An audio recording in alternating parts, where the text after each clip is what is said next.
do have to apologize for my last video if it was bad and whatever.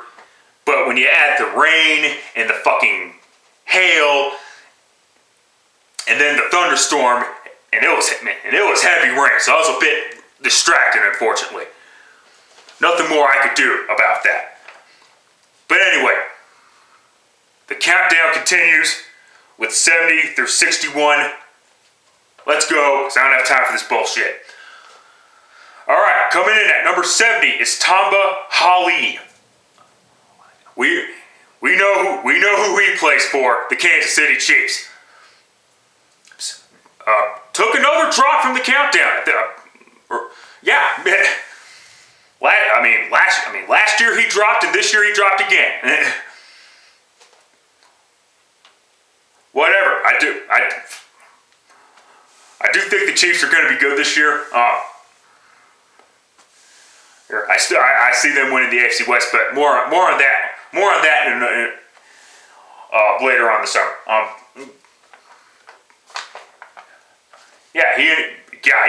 The linebacker core for the Chiefs, and it starts with Tamba Hali. Not much to say. He's still getting it done. He's still a monster in that linebacking core. End of story. Coming in at number 69 is Bobby Wagner, linebacker of the Seattle Seahawks. Finally getting some recognition. The guy missed a few games and he still had over 100 tackles. Give me a fucking break. Plus, I think he made, I believe he made an interception in Super Bowl 49. And that was a hell of an interception, by the way. But yeah, good to see Bobby Wagner on the countdown, finally getting his dues that he deserves. A lot.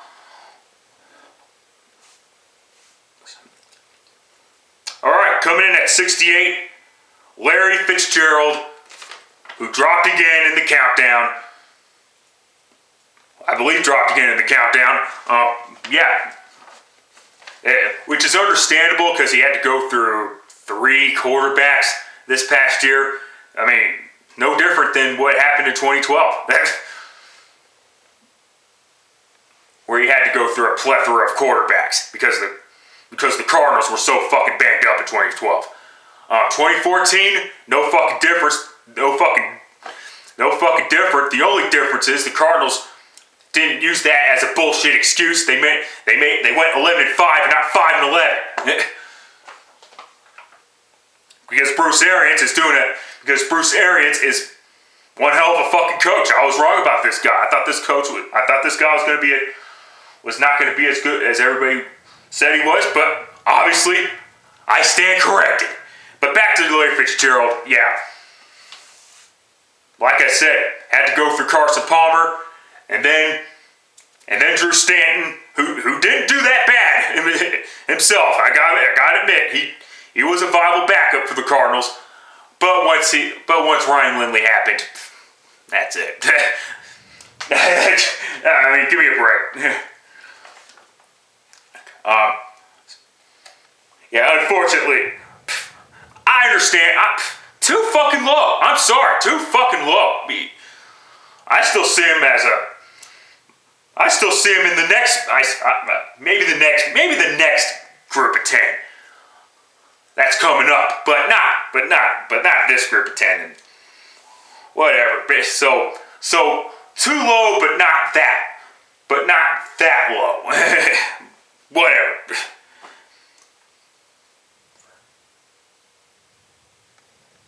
Coming in at number 67 is Tayshaun Gibson. Safety for who gives a flying fuck. It's been a while since I've watched television, so bear with me. Yeah, I remember now. Tayshaun Gibson plays for the fucking Browns and had himself a hell of a fucking year. When you have a defensive-minded coach at head coach, yeah, you're gonna get your chances.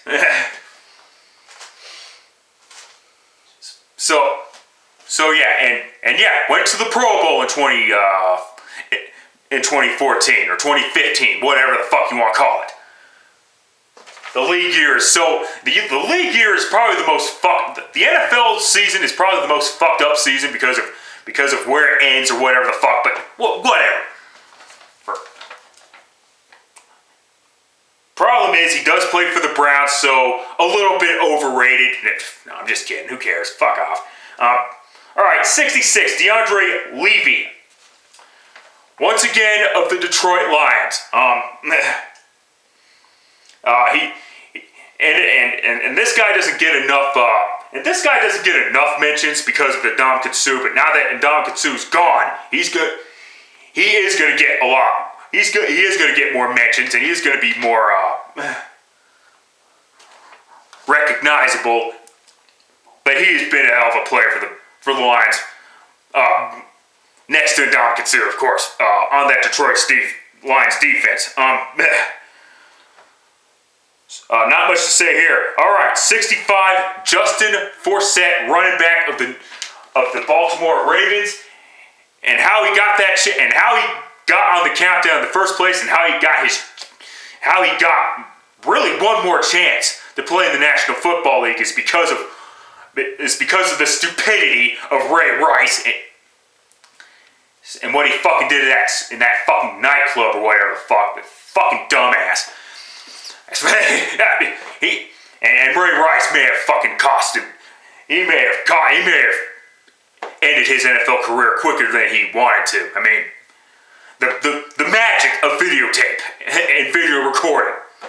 But anyway, Justin Forsett and Gary Kubiak's zone run scheme, match made in fucking heaven. I mean, that's what it was. It was one of the key parts in why the Ravens were successful in 2014. And probably played a key role in why Flacco was successful as well.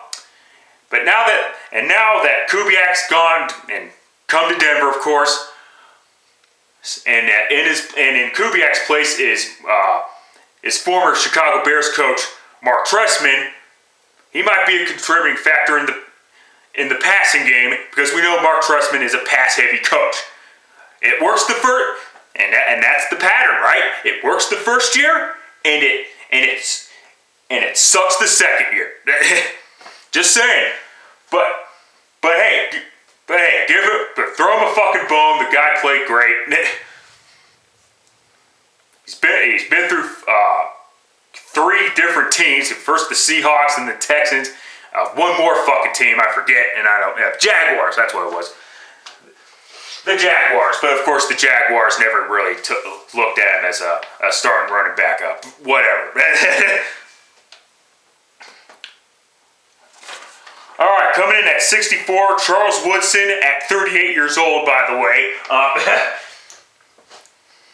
Yeah, still getting it done, even at 38 years old. Yeah.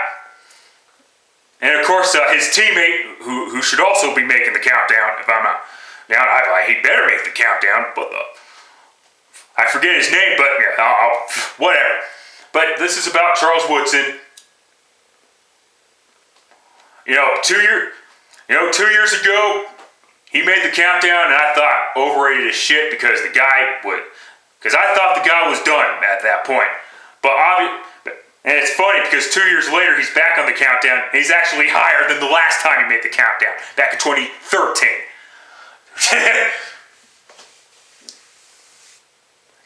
Yeah.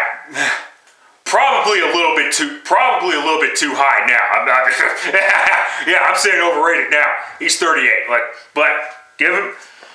Hey, throw him a bone as well. That's all I'm gonna say about that.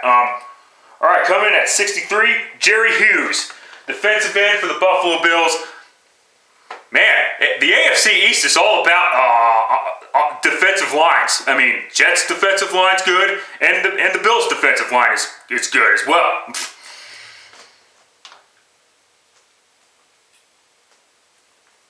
I mean, he gets no respect because of Kyle. He doesn't get mentioned much because of Kyle and Mario Williams, but it is what it is. Okay, coming in at 62, Adrian Peterson. He only played one game, and I am shocked. I am shocked at how low he is on the countdown. And for the record, Adrian Peterson, everybody's going to talk about the kid beating controversy, where all he did was discipline his child, but he did it But he did it in a society that no longer accepts how he disciplined him. I mean, he was disciplined like that when he was a kid. I get all that shit. Unfortunately, so naturally, he's gonna discipline his son the way that he was disciplined when he was a child. With one small problem, society has changed over the past 20 years, unfortunately. I mean, shit, at this point, you can't even spank your fucking kids and not get arrested. I mean,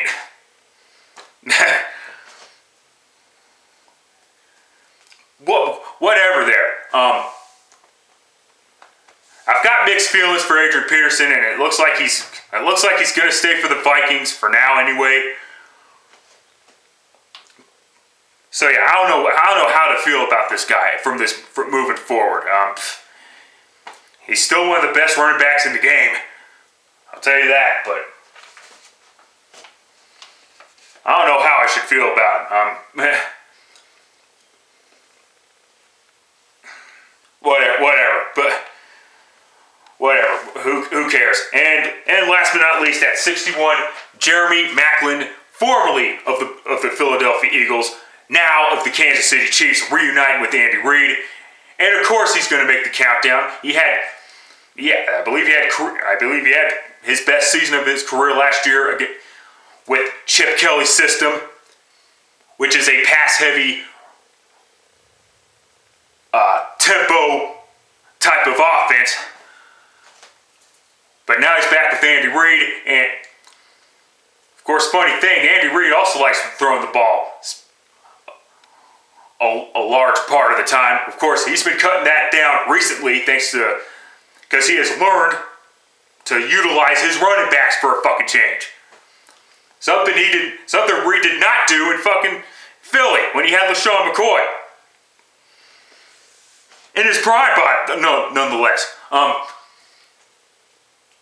So yeah, despite Nick Foles being injured, he still had a great season. Of course, you're going to see a lot of former Eagles on this countdown as well, because of what Chip Kelly's doing. I mean, I believe one more former Eagle, and that's going to be LaShawn McCoy. Of course, he's going to be on the list, but of course, as a Buffalo Bill, not a Philadelphia Eagle. Like I said, let's see how much of a genius Chip Kelly really is. Till next time, later fuckers.